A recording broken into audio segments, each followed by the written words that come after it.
Caros amigos e seguidores, sejam muito bem-vindos a mais um vídeo do canal do Pedro Bastos. Como prometido no último vídeo da senda do gajo dos 300 carros, tal como qualquer petrolhead ou amante de automóveis, existe sempre um conjunto de carros pelos quais nós seríamos capazes de dar um rim ou uma peça do corpo ou um familiar só para termos aqueles carros guardados na nossa garagem. Deixem-se ficar aí porque eu vou-vos contar qual é que é a minha lista de preferidos.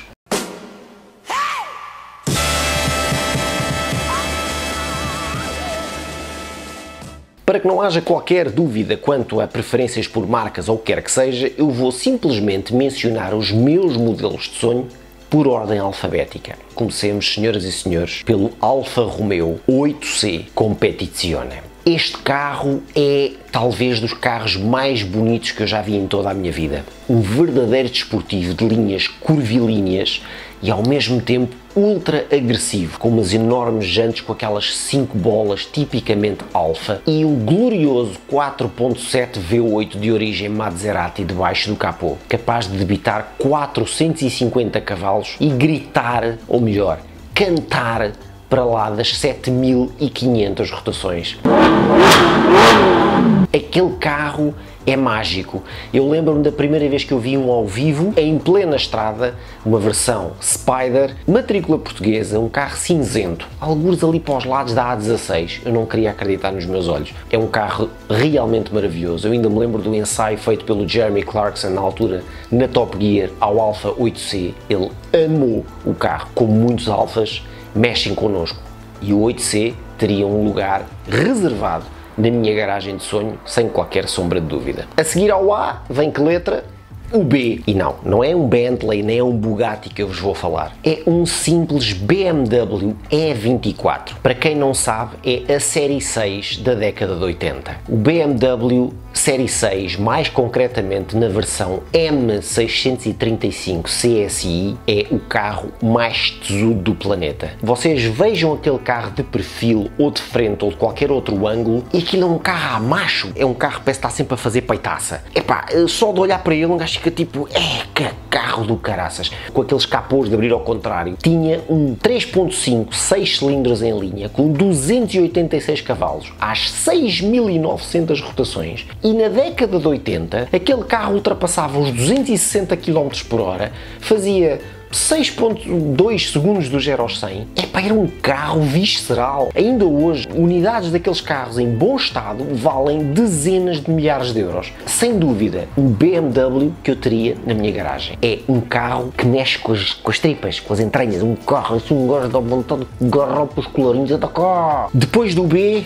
vem o C, Corvette. Não é um C7, nem é um C6, nem é um C5 que eu teria na minha garagem. É um Corvette C2 de 1967, also known as Stingray Split Window. É um rasgo de inspiração de design absolutamente fabuloso que eu acho que saiu muito à frente do seu tempo. Aqueles faróis semi-escamoteáveis com aqueles escapes de lado. O C2 é o meu Corvette preferido de longe. E sobretudo estas versões de 1967, porquê? Porque foi o pináculo daquele carro, da evolução daquele carro. Equipavam com um motor L88 de 7 litros de cilindrada, com um V8 daqueles que a trabalhar ao princípio ao ralenti parece que está tudo estragado e tudo descompassado, já com travões disco às 4 rodas, e a marca anunciava para aqueles carros cerca de 430 cavalos. Um carro que era feito predominantemente para andar à direita, ok? Aquilo travava mal, curvava ainda pior, mas aquilo era um verdadeiro dragster disfarçado. Aqueles carros anunciavam 430 cavalos, mas a fábrica saía com estes dados numa questão conservadora, que rezam as más línguas que aquele carro com gasolina de boa qualidade e com uma pequena afinação debitava 550 cavalos. Aquele chassi devia-se torcer todo, a sério,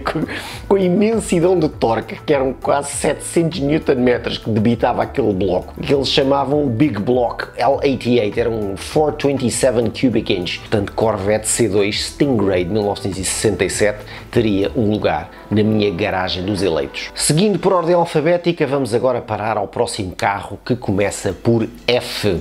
Não é um Fiat, é um Ferrari. Eu vou se calhar dizer um disparate ou uma heresia, se calhar muitos de vocês vão deixar de me falar e fazem já unsubscribe no canal, mas eu nunca fui muito fã do Ferrari F40. Eu acho que o carro é feio que se desunha. Eu sentei-me ao volante uma vez de um, não o conduzi, e eu pensei para mim, esta posição de condução parece-me um Abarth 595, vamos esquisitos.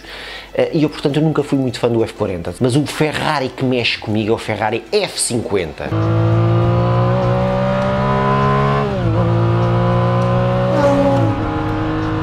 As linhas daquele carro são tudo aquilo que o F40 nunca foi. É um carro sedutor ao olhar, é um carro fabuloso do ponto de vista de design. Tem um chassi completamente feito em fibra de carbono, que eu até arriscava quase a dizer que tem um nível de exclusividade ainda superior a um F40, porque eu acho que o F40, toda a gente fala, é o fetiche, o F40, o F40, o F40, mas esquecemos do F50. E o F50 equipa com um V12 atmosférico que veio direto da Fórmula 1 para dentro daquele chassi. Aquilo é um V12 com 4.7 litros, com 520 cavalos e uma caixa manual 6 velocidades. Aquilo é o mais puro dos puros, onde não há lugar a controle de tração. Acho que já tem ABS, mas é um carro puro e duro do ponto de vista de condução. Faz menos de 4 segundos do 0 aos 100, ultrapassa os 320 km por hora de velocidade máxima e com um glorioso som Ferrari V12.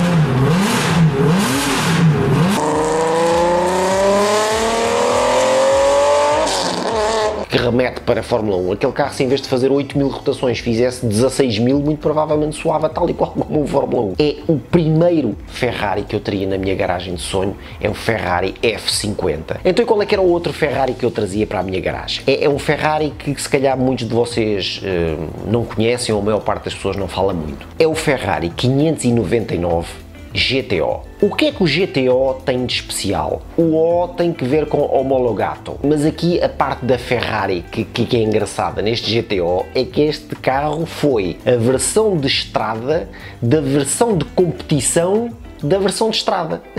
Eu passo a explicar. A Ferrari lançou o 599, um carro, um coupé desportivo com motor V12 dianteiro. Depois fez o 599XX, que é um carro ultra radical com 800 e tal cavalos, que nem matrículas tem, nem homologação para andar em estrada, só serve para andar em circuito em eventos da Ferrari. Portanto, um gajo comprava um carro que custava 1 milhão e tal de euros e só podia andar quando a Ferrari dissesse podes andar. E depois do 599XX sacaram o 599 GTO. Portanto, é a versão de estrada da versão de competição da versão de estrada. É espetacular. É mesmo a italiana. Debita qualquer coisa como 670 cavalos de forma absolutamente frenética numa carcaça que pesa menos de 1500 kg, com um som absolutamente inacreditável de V12 Ferrari.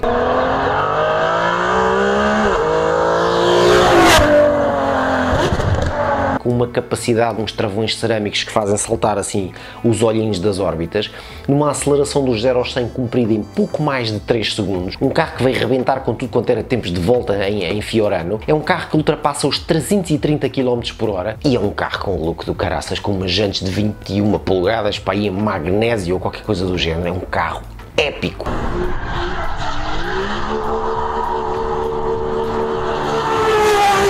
Ferrari 599 GTO estaria na minha garagem, com toda a certeza e todo o mérito.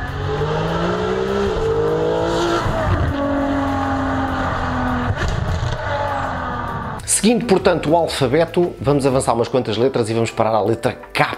É K de Koenigsegg. É uma marca que para mim tem um carinho muito especial pela possibilidade única que eu tive de conversar com o seu fundador, Christian von Koenigsegg, um gênio automóvel, um rapazinho para aí da minha idade, tem um bocadinho mais dinheiro do que eu, e eu tive a distinta hipótese de conversar com ele numa base de Ducato lá, no Salão de Genebra de 2014, entrevista essa que vocês podem inclusivamente ver no canal, por altura do lançamento do Koenigsegg Agera One, um carro com 1340 kg de peso para 1340 cavalos, daí a relação de 1 para 1 e portanto daí o nome One. Fiquei ainda mais a admirar, eu já gostava muito dos modelos da Koenigsegg, mas depois de falar com ele eu percebo que aquele homem realmente é um gênio da indústria automóvel e veio revolucionar por completo tudo aquilo que já havia sido feito no campo dos super desportivos. E o Koenigsegg que eu teria na minha garagem era o Agera R. Para além de um V8 de origem Yamaha, tudo o que é feito para aquele carro é feito in-house, é desenvolvido pela própria marca. desde as jantes em fibra de carbono aos próprios circuitos impressos, é tudo feito pela própria Koenigsegg. Não dependem de fornecedores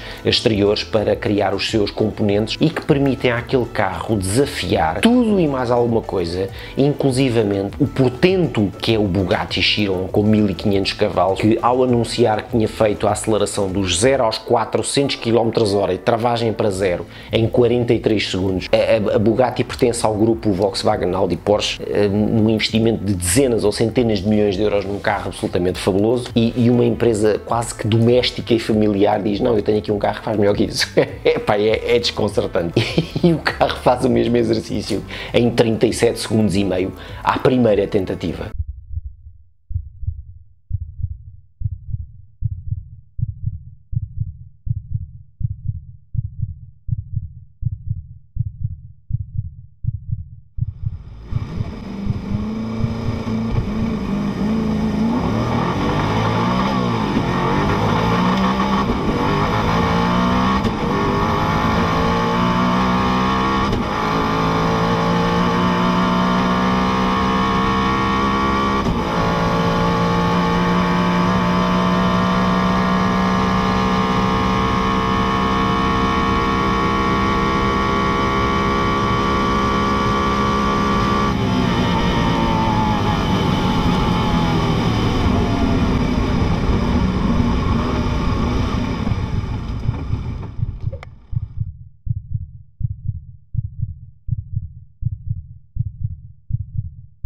Já para não falar naquele famoso vídeo que está no YouTube, numa estrada, dada como a estrada mais lisa ou mais uniforme nos Estados Unidos, que é uma reta a perder de vista, e os tipos fizeram...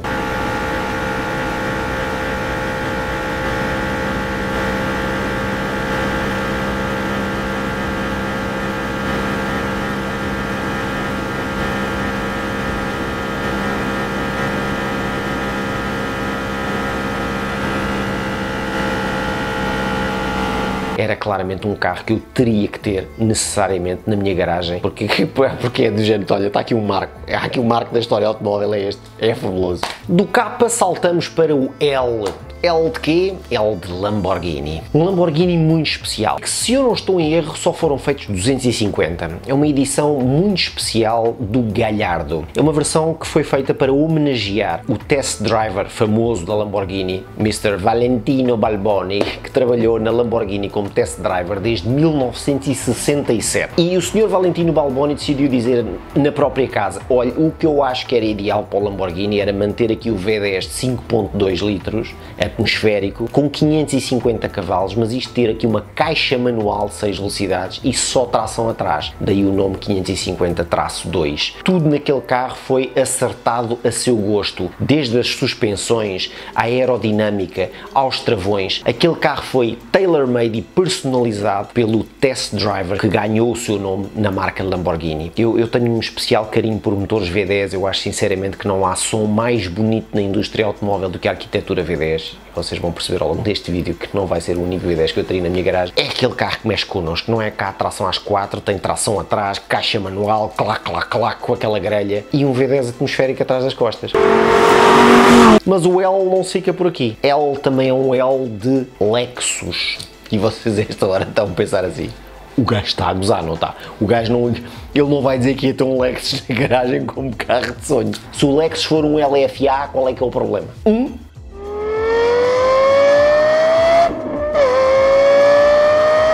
Lexus LFA, um carro com níveis de exclusividade difíceis de bater, com um 4.8 V10 atmosférico com mais de 560 cavalos de potência, capaz de fazer 9.000 rotações.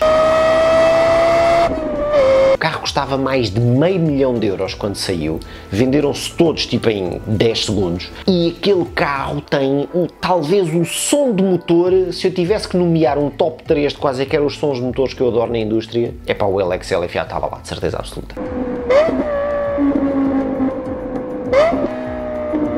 Quando pensaram em fazer a instrumentação do carro, chegaram à conclusão que uma agulha física não era capaz de acompanhar o regime do motor, porque aquele motor do ralenti ao corte, estamos a falar de 900 rotações até às 9000 rotações, leva menos de 1 segundo. Leva 0,9 segundos a subir do ralenti às 9000 rotações. E, portanto, toda a instrumentação digital foi feita de propósito para conseguir acompanhar na realidade a capacidade de aceleração daquele motor com uma alarvidade e uma vontade de fazer rotação absolutamente fora do comum. É um Lexus, aquele carro vem partir a loiça toda na Lexus, nunca ninguém tinha pensado em fazer uma coisa daquele género. E o Lexus LFA é assim um tratado de tecnologia no que toca à verdadeira capacidade de fazer um carro ultra desportivo, mas que assim que se carrega no acelerador, faz o nosso coração tipo, pum, a disparar para 200 pulsações por minuto. É desconcertante.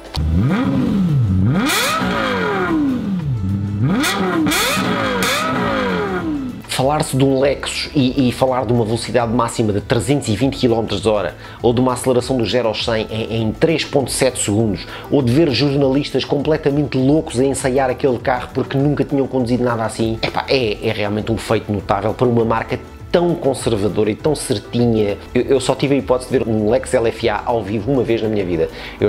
Levei o meu IS300H para a revisão ali no Prior Velho e estava lá um senhor holandês que veio desde a Holanda no seu Lexus LFA, estava a correr a Europa toda e tinha lá deixado o carro para fazer uma pequena manutenção, troca de óleo, quer que seja, e a Lexus convenceu a deixar lá o carro 3 dias só para estar tipo na montra, deve-lhe ter pago bem com certeza, só para o carro estar ali na montra enquanto ele estava a passear por Lisboa, para deixar ali o carro como, olha, veja, temos cá um Lexus LFA. E eu aproveitei a tirar uma fotografia ao tubo de escape do carro, que não me apeteceu tirar.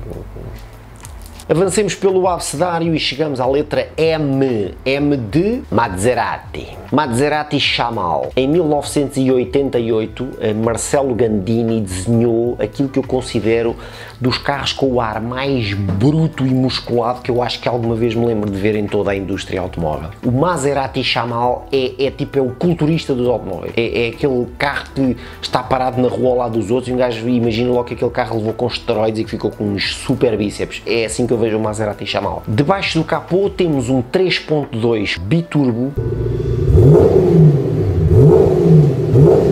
com 326 cavalos e com mais de 440 Nm de torque, com uma caixa manual de 6 velocidades e tração, como é óbvio, traseira. E isto numa altura em que o ABS começava a dar os seus passos e que, controles de tração e outras feitiçarias desse género, ninguém sabia o que era. 326 cavalos, 440 Nm de torque sem controles de tração, aquilo deve ser assim uma mão cheia para conduzir. Este carro, já na altura, era capaz de ultrapassar os 270 km/h, fazia uma aceleração do 0 aos 100 em 5 segundos, porque o carro não era muito pesado, o carro não chegava sequer a 1600 kg de peso, e para esta altura, numa performance deste género, era fabuloso. Com aquele ar e aquele nível de performance. Hoje em dia é difícil encontrar unidades daquelas por menos de 100 mil euros. Seguindo pelo alfabeto fora, chegamos à letra P, Porsche. Eu adoro o 911, adoro vários 911, mas eu tenho que escolher um que eu teria. Eu teria que ter um 911 na minha garagem. E esse 911 é um carro que me marcou num pequeno evento com amigos. Um 911 993 Turbo. Foi o primeiro dos turbos com tração integral, na altura com 408 cavalos de potência, equipava com um 3.6 biturbo, a caixa manual de 6 velocidades e o carro não chegava a pesar 1500 kg. Eu na altura tive uma situação muito engraçada com dois amigos. Na altura eu tinha o meu BMW M5 e viemos de uma jantarada de Cascais. O meu amigo trazia um 993 Turbo e ainda havia outro que trazia um Ferrari Modena. E na A5 o meu M5 era tipo uma lesma. Era uma lesma comparado com o Modena, claro, mas com o 993 Turbo, com a forma como saía em aceleração, era qualquer coisa de anormal. O carro saía, parecia que tinha agarrado a um elástico, puxava-se uma fisga e quando se dizia 3, aquilo de saía disparado. Inacreditável, vocês não têm noção da diferença de andamento que aquele carro tinha para o meu carro. Estamos a falar de 3 carros que teriam potências muito próximas dos 400 cavalos, em que o meu pesava 1900 kg. O Modena ficava-se a ouvir, já não o via, não é? Mas o Turbo era tipo, ninguém o via, pronto, desaparecia. Portanto, um 993 Turbo, com aquele stance, com aquela capacidade de travagem, capacidade de tração, o look do carro é aquilo que mais fala comigo. Acho que aquele carro tem um ar, parece é um pitbull. é pequeno, compacto, ultramusculado e dono de uma performance absolutamente alucinante. Portanto, o 911 que eu teria na minha garagem de sonho é o 993 Turbo. Carros que há 10 anos atrás ninguém comprava por 75 mil euros, agora vendem-se por 200 mil euros e nem precisam de estar em mint condition.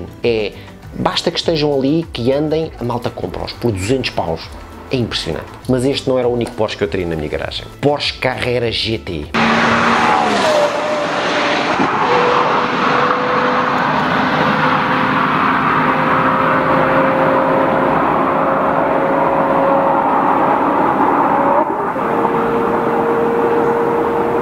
Vocês imaginam um Porsche com um motor V10 com 5.7 litros de cilindrada, capaz de gritar para lá das 8.000 rotações, com 620 cavalos de potência, aliados a uma caixa manual de 6 velocidades. Epá, isto é um sonho de qualquer petrolhead, pá.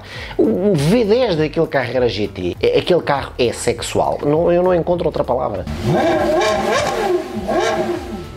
Aquele motor a gritar, com aquela performance toda, com aquele carbono todo, aqueles travões cerâmicos, até a embreagem em cerâmica, que é para aguentar, digerir todo aquele torque, acho que não é fácil de modular, nunca conduzi nenhum. Aquele carro está feito com materiais tão exclusivos para que tudo dure imenso, para que se possa conduzir aquele carro à bruta todos os dias, sem que aquele carro apresente sequer desgaste. Um carro com um monocoque, monocoque em carbono, ultrapassa 330 km por hora, cumpre o 0 aos 100 em pouco mais de 3 segundos. Carrera GT, mais um V10 para a minha garagem. Estão a perceber porque é que eu disse que mais à frente iam perceber porque é que eu tenho a panca pelos V10. Avançando que nem uns loucos a abecedário fora, chegamos a um carro agora não com motor V10, mas com motor V8 de origem Audi, de um construtor meio louco holandês que dá pelo nome de Spyker. Vocês nunca viram um Spyker? O que eu mais gosto é o Spyker C8 Spider. A primeira vez que eu vi aquele carro foi justamente num ensaio da Top Gear, conduzido pelo Jeremy Clarkson. O carro é como se fosse uma peça de relojoaria. Tem 400 cavalos, é um motor 4.2 V8 Audi com 400 cavalos, mas não é isso que faz dele especial. É a carcaça, é o interior, é o facto de ser completamente louco. Aqueles carros na altura custavam tipo 200 e tal mil euros, eram carros caríssimos, aquilo era tudo feito à mão, mas o requinte de todo aquele material, de todo aquele interior, o esquema da caixa manual com os tirantes a ver-se num carro com motor de origem Audi, portanto teoricamente bastante fiável, com 400 cavalos, um som de V8 a acompanhar. Toda a relação daquela marca automóvel tem muito a ver com a aeronáutica. Eu acho que o carro aparece num filme do Instinto Fatal, se eu não estou em erro, e é só por isso, só pelo facto de ser um carro absolutamente maravilhoso e com um nível de exclusividade, era um carro que eu teria também na minha garagem de sonho. E do S saltamos para o último carro da minha lista de sonho. Mas o último carro da minha lista de sonho é também o meu carro preferido de sempre. O Wiesmann MF5 Roadster é o meu carro favorito de sempre.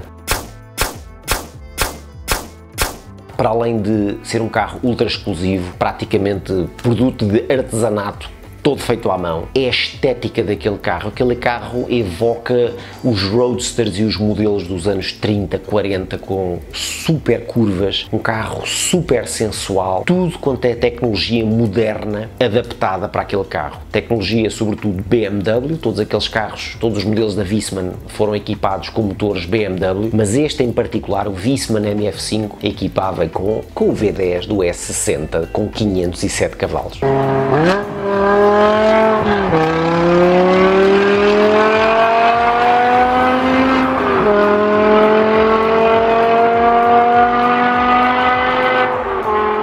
O Wiesmann MF5 Roadster tem menos 600 kg que o M5 de 507 cavalos, que já rubrica um nível de performance completamente estratosférico. Portanto, aqui no Wiesmann, com 1400 e picos quilos, estamos a falar de uma velocidade de ponta que não é muito superior à do M5, 310 km/h, ainda assim num Roadster em que vamos com o rabo praticamente a arrastar pelo chão, mas é uma aceleração do 0 ao 100 em 3 segundos e meio, que o torna qualquer coisa de especial, com uns travões incríveis. O som daquele V10 naquele carro, em que os tubos de escape estão praticamente ali ao lado das nossas bochechas do rabo, deve ser assim qualquer coisa de fabuloso.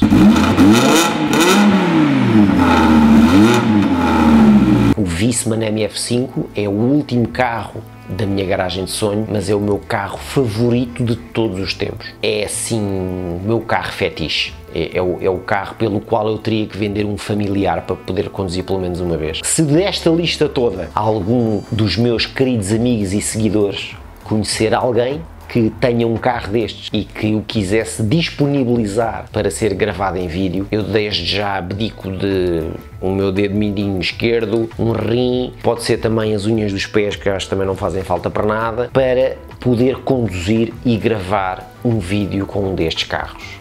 É assim a lista dos meus carros de sonho de sempre. Não é uma lista recente, praticamente alguns deles são carros modernos, ou grande parte deles com motores V10. Espero que tenham gostado desta minha lista de sonho. Conto com os vossos comentários. Muitos de vocês vão me perguntar: epá, como é que tu não tens um destes? Como é que tu não falaste naquele? Como é que tu não falaste naquele outro? E, efetivamente, eu se calhar a minha lista de sonho podiam ser 50 carros, mas depois isto dava para 50 vídeos e também acho que não faz sentido. Por ordem alfabética, curiosamente, o meu favorito é o último. Façam like no vídeo, acompanhem, subscrevam o canal, acompanhem as novidades no Instagram em @o_canal do Pedro Bastos. Meus caros, é um prazer ter-vos desse lado. Vamos falando.